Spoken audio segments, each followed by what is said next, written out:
Oh, c'est Solène Tadier. J'ai été accablé de demandes disant: «Il faut que Solène Tadier revienne la semaine prochaine». Donc, comme je suis soumis, j'obéis au lecteur et en fait, on fait l'interview un peu en différé, je sais pas tout, mais donc nous sommes le dimanche de Pâques, jour de la résurrection du Christ, et Solène va nous parler de son expérience de Pâques puisque c'est un jour extrêmement important pour les chrétiens et ça m'intéresse de comprendre pourquoi. Mais c'est une provocation, c'est une blague.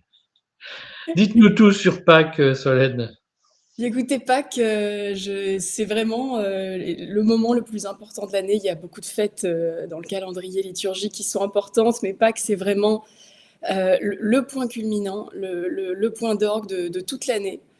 C'est la fête qui célèbre la résurrection glorieuse du Christ qui nous a tous sauvés, en fait, qui nous accorde le salut par son sacrifice, par le sacrifice de son sang, par le sacrifice de sa mort sur la croix. Et c'est l'aboutissement de 40 jours de carême, donc 40 jours si on pratique vraiment de privation, selon ce qu'on pratique au quotidien, mais vraiment différentes privations.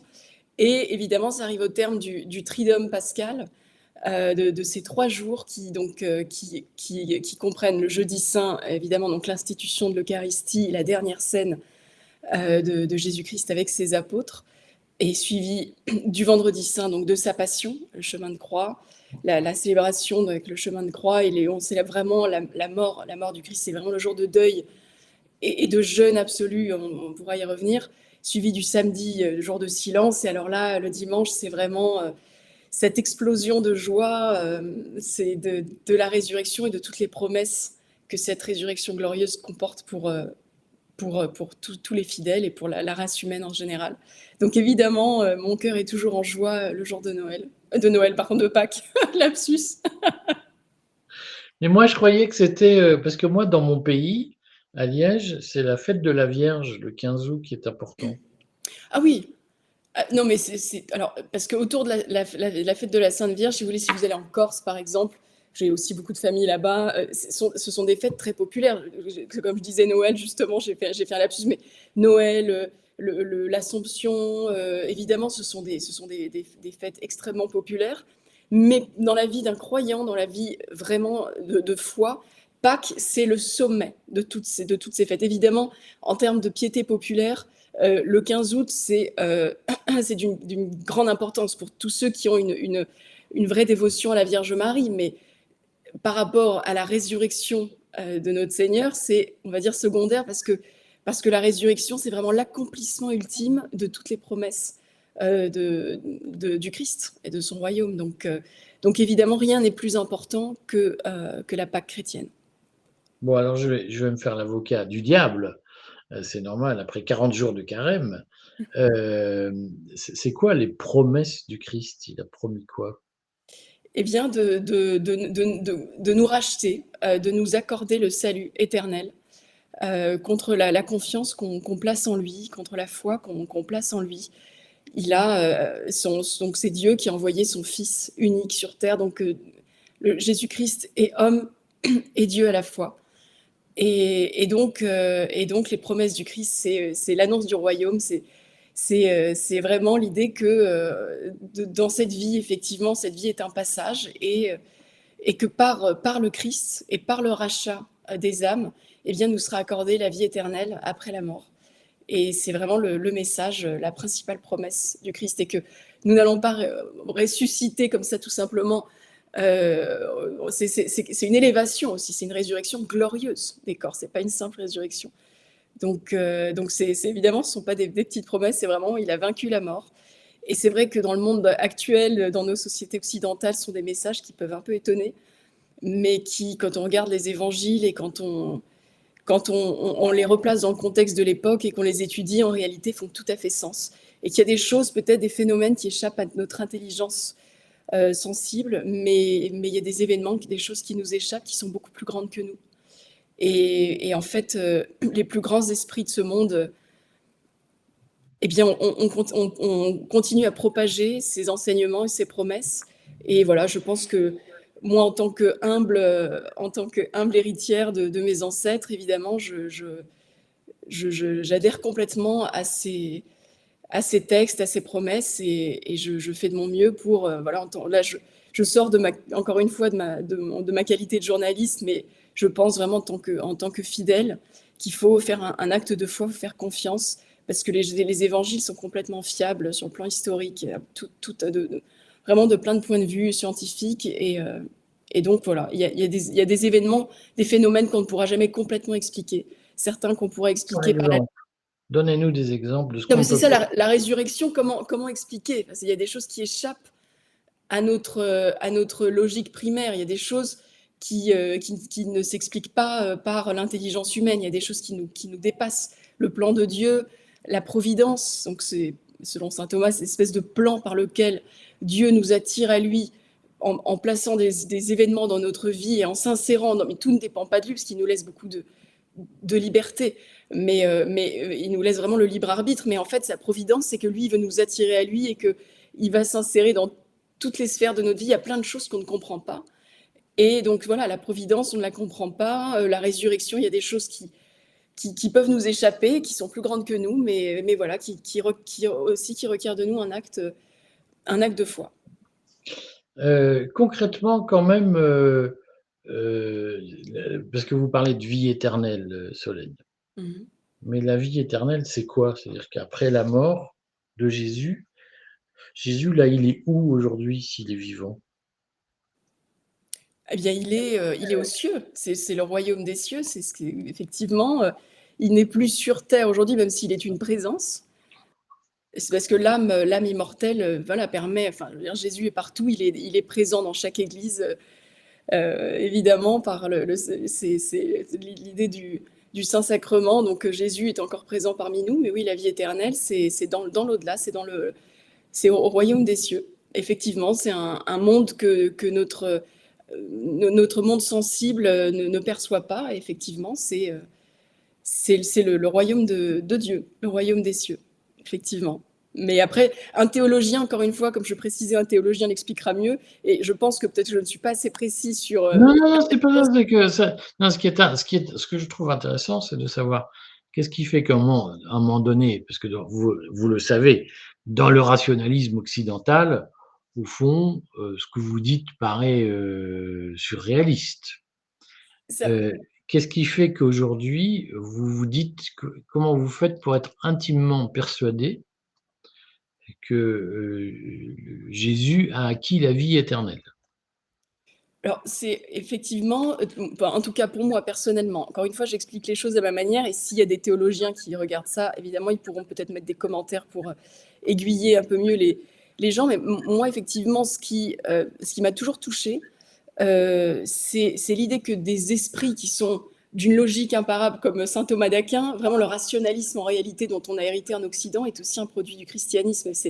C'est aussi ce rationalisme du haut Moyen Âge. Après, c'est toute cette pensée.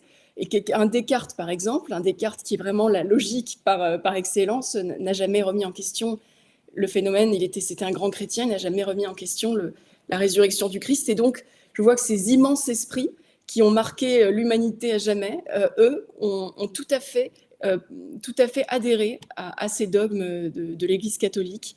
Ils y ont vu une logique imparable. Il faut vraiment relire les textes de saint Thomas d'Aquin. Il faut voilà, vraiment se replonger toute la scolastique qui démontre toujours de manière tout à fait logique les Écritures.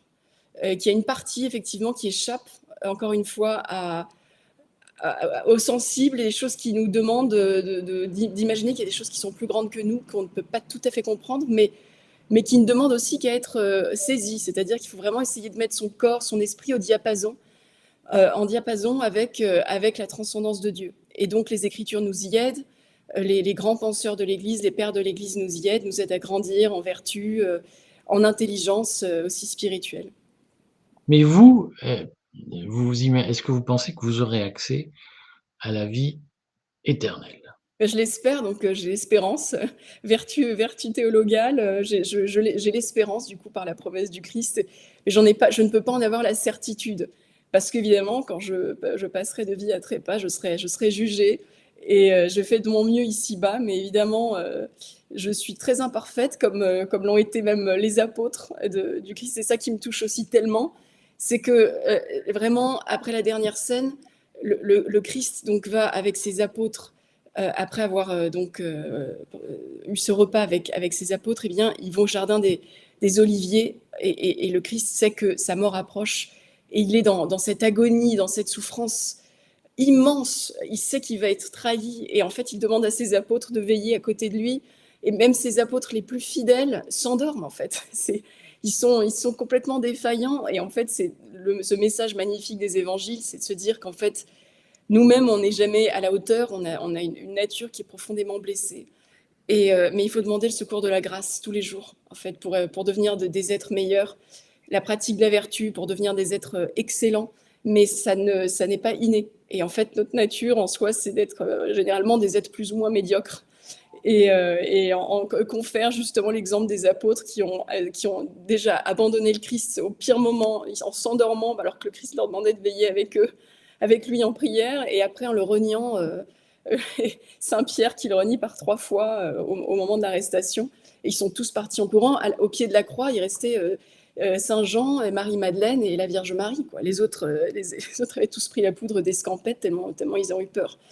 Donc ça en dit long aussi sur le fait que les évangiles, le christianisme avait tellement bien compris l'âme humaine et comment exalter aussi vraiment la force de l'âme humaine à travers la vertu et en demandant la grâce, la grâce sanctifiante. Voilà, et ça c'est ce que moi je fais en tant que fidèle dans la mesure du possible, mais encore une fois, je suis évidemment très imparfaite. Comment vous faites pour demander la grâce? C'est par la prière. C'est par la prière quotidienne. On peut prier l'Esprit Saint pour demander son intercession, pour demander l'Esprit Saint de descendre sur nous, de nous inspirer.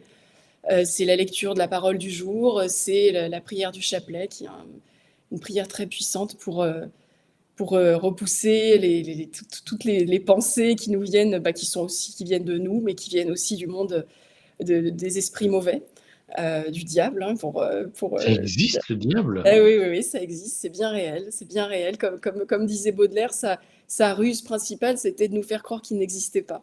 Mais évidemment, les esprits mauvais existent et ils ne peuvent pas prendre de décision à notre place, mais ils peuvent nous influencer par des pensées, en plaçant des pensées dans notre tête. Et donc voilà. Mais encore une fois, je m'aventure sur un terrain qui est assez technique, mais voilà, je le fais pour votre audience, mais voilà, n'hésitez pas après à approfondir, à lire vraiment le catéchisme de l'Église catholique, à essayer d'écouter des théologiens qui expliqueront ça très certainement encore mieux.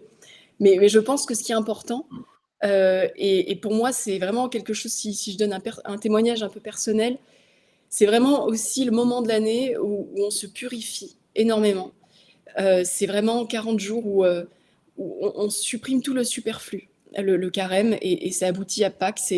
C'est vraiment aussi ce moment où on fait pénitence, où on fait table rase, où on arrête aussi d'accuser les autres, où on se reporte sur soi-même, où on fait le point sur ce qu'on est, sur nos propres manquements.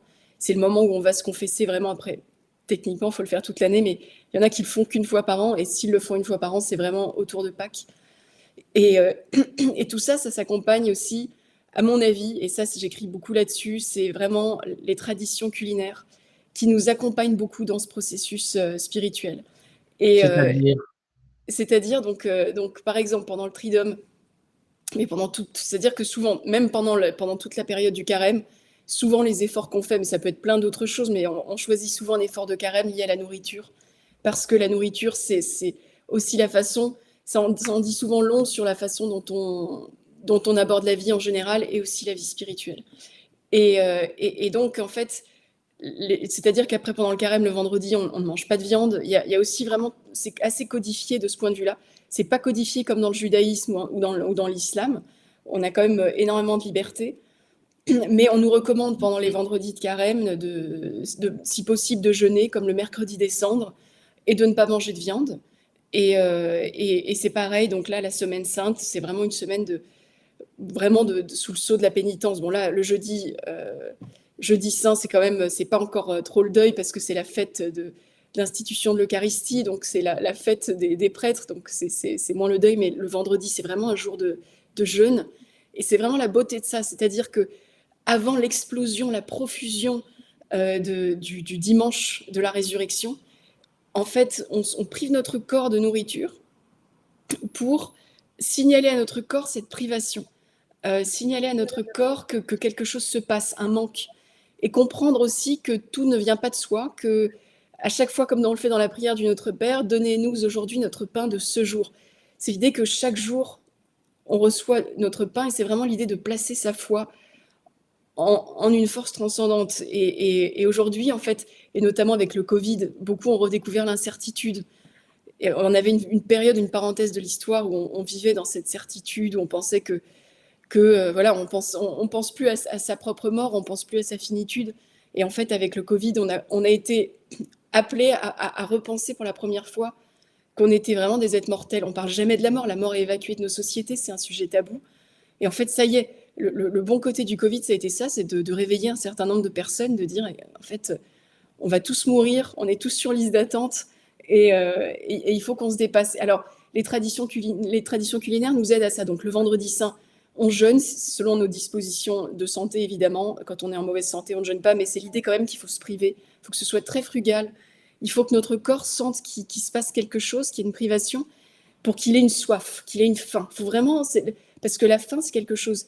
Et Dieu a compris ça, que l'âme de l'homme est insatiable. Et c'est pour ça qu'il a donné son Fils à la terre, et que Jésus, vraiment, son héritage, c'est transmis par le pain et le vin lors de la dernière scène. Donc, il dit vraiment la transsubstantiation, c'est ça, c'est vraiment pendant la communion.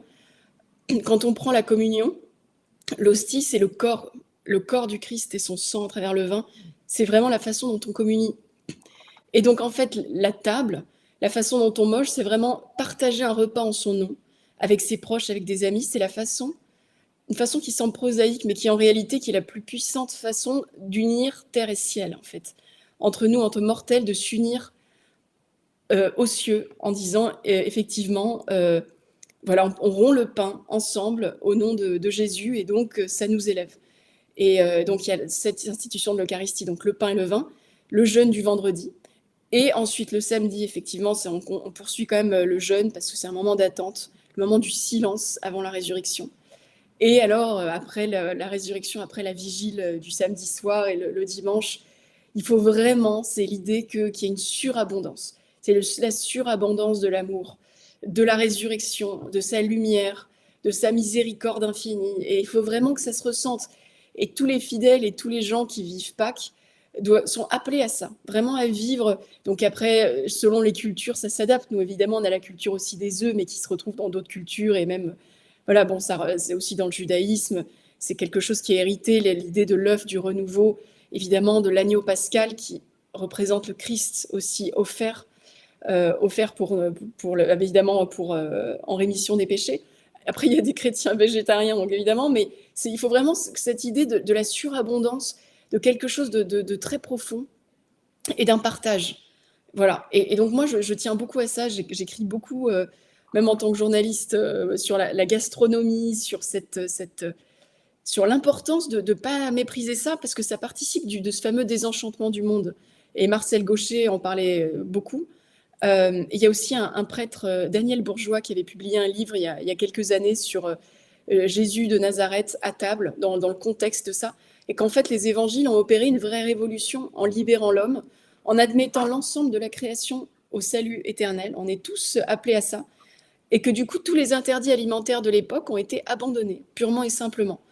Donc c'est Saint Pierre qui avait cette vision comme ça divine, en disant ce que moi j'ai dit pur, toi tu ne le diras point souillé. En gros, c'est ça qu'il disait.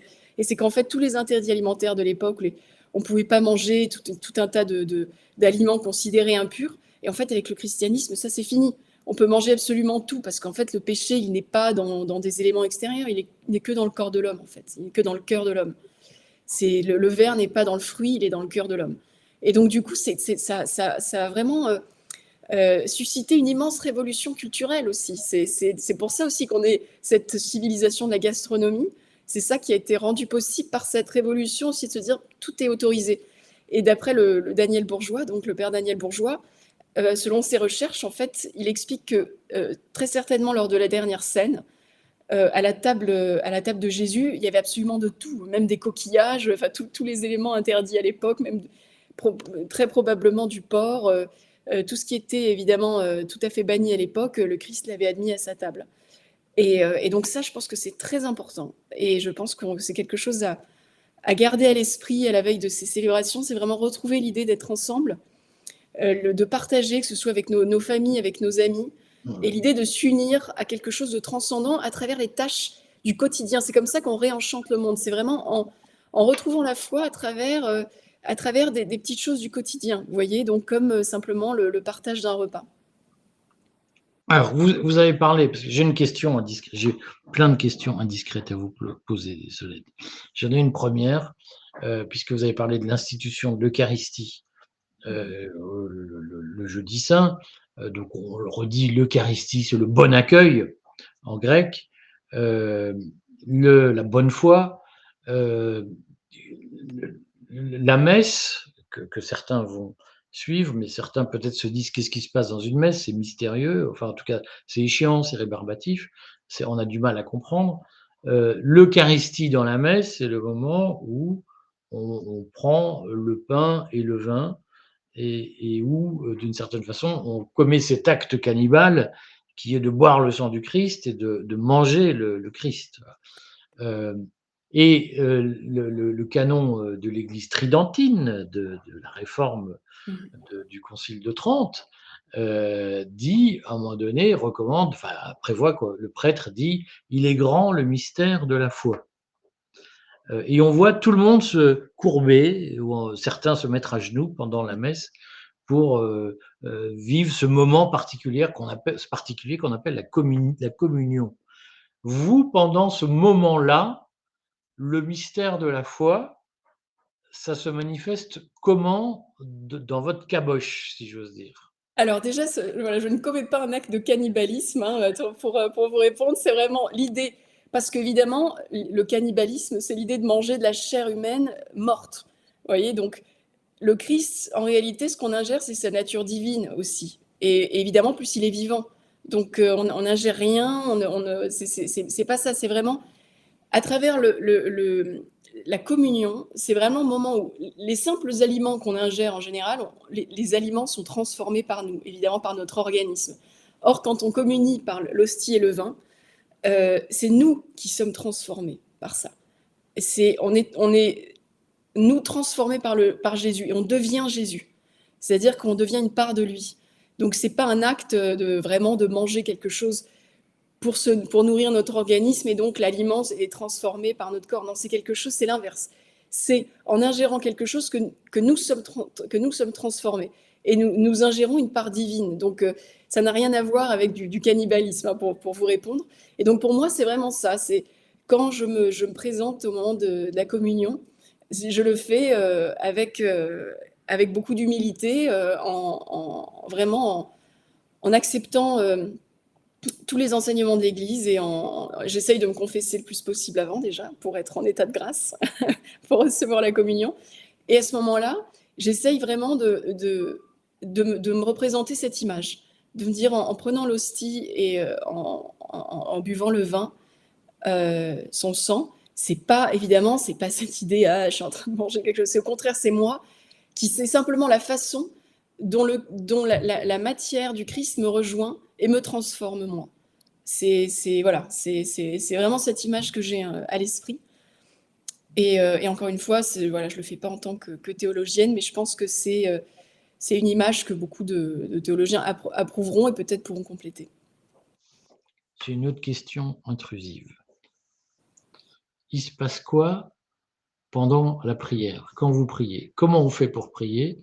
Et il se passe quoi pendant qu'on prie? On compte les moutons, on réussit des prières mécaniquement, on sent quelque chose, on ne sent rien, on s'ennuie. on est absorbé par une autre réalité. Expliquez-nous ce qui se passe pendant la Ah prière. bah, ça dépend. Ce qui est assez intéressant là récemment, ce sont les études sur le cerveau qui montrent comment le cerveau, en fait, les mouvements du cerveau pendant la prière, c'est assez fascinant. Et le pouvoir de la prière sur notre organisme, en fait, c'est incroyablement transcendant, quoi. Ça élève, ça purifie, c'est incroyable. Alors évidemment, on n'est pas tout le temps dans les mêmes prédispositions. Moi, à titre personnel, il y a des jours où j'ai très envie de prier, où je sens que je suis très inspirée et où je sens vraiment une communion avec le monde invisible à travers la prière et j'ai cette inspiration vraiment très très forte. Et il y a d'autres jours où j'en ai pas très envie, mais c'est aussi dans ces moments-là que je pense que c'est même quand on n'est pas très inspiré, qu'on se force un petit peu, c'est aussi dans ces moments-là que le Christ apprécie aussi l'effort. C'est qu'on ne sait pas simplement quand on a besoin ou quand on est prédisposé, c'est aussi de savoir le faire quand on n'est pas très prédisposé, qu'on le fait quand même, qu'on passe quand même un moment avec Dieu. Et c'est ça le principal, il ne faut pas non plus se blâmer. Il y a des moments où on n'est pas concentré, des moments où ça ressemble un peu au comptage de moutons, comme vous dites. Parfois, quand on récite le chapelet, par exemple, qu'on n'est pas tout à fait dans de bonnes dispositions, c'est pas tout à fait idéal. Et ben voilà, faut le faire quand même. On est pardonné de ça, ce ne sont pas des gros péchés, on est humain, la concentration peut être fluctuante. Après, il nous appartient aussi d'éliminer les distractions autant que possible, d'éloigner son téléphone portable, d'essayer de se mettre dans de bonnes dispositions. Souvent, de le faire à genoux, ça aide parce que en fait, ça nous prédispose à quelque chose, à une humilité, à quelque chose qu'on va recevoir. Ça vient pas de nous, c'est qu'on s'ouvre tout simplement, on ouvre notre esprit à quelque chose de transcendant, quelque chose qui nous dépasse.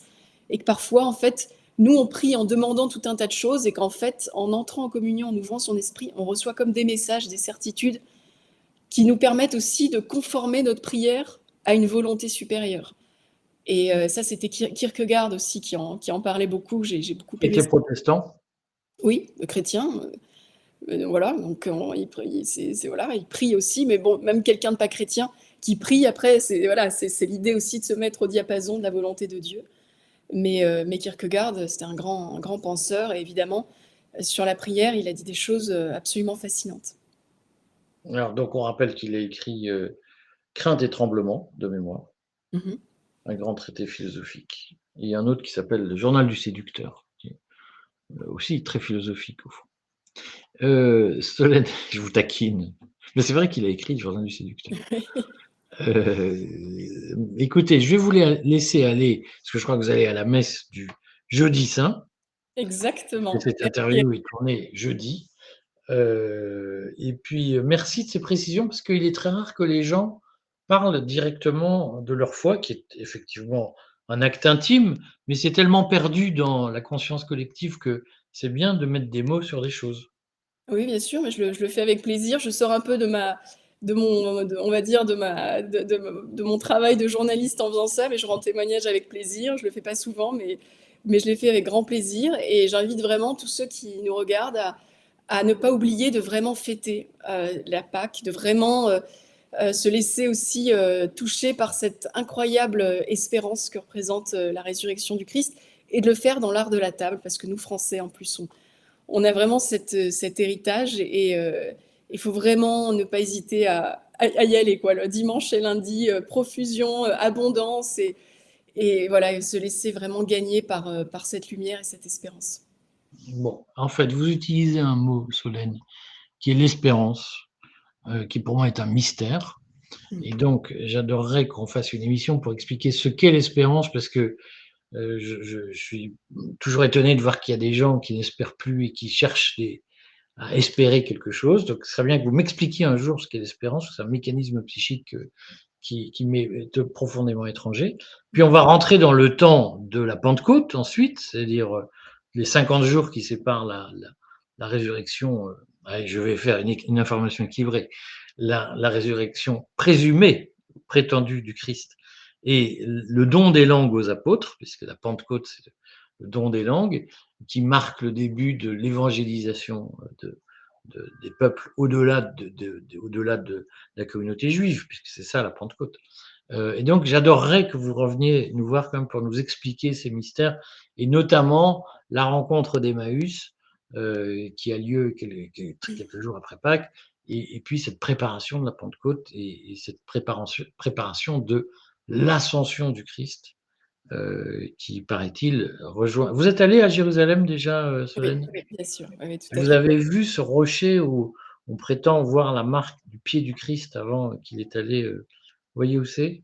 Ah oui, oui, oui, mais oui, je pense que j'y suis allée très rapidement parce que j'étais, j'ai fait un Donc c'est voyage au professionnel, mais oui, oui, je vois qu'il y a cet endroit, oui, je me suis je c'est au-dessus des possibles jardins de Gethsémani, oui, dans la montée face, à Jérusalem, et c'est vrai que ce sont des choses qui, de mon point de vue, posent question, puisqu'on se dit: «Mais c'est vrai que comme vous l'avez évoqué, et ce sera peut-être intéressant qu'on y revienne, au fond, le Nouveau Testament, c'est aussi un peu un guide touristique de la Jérusalem contemporaine».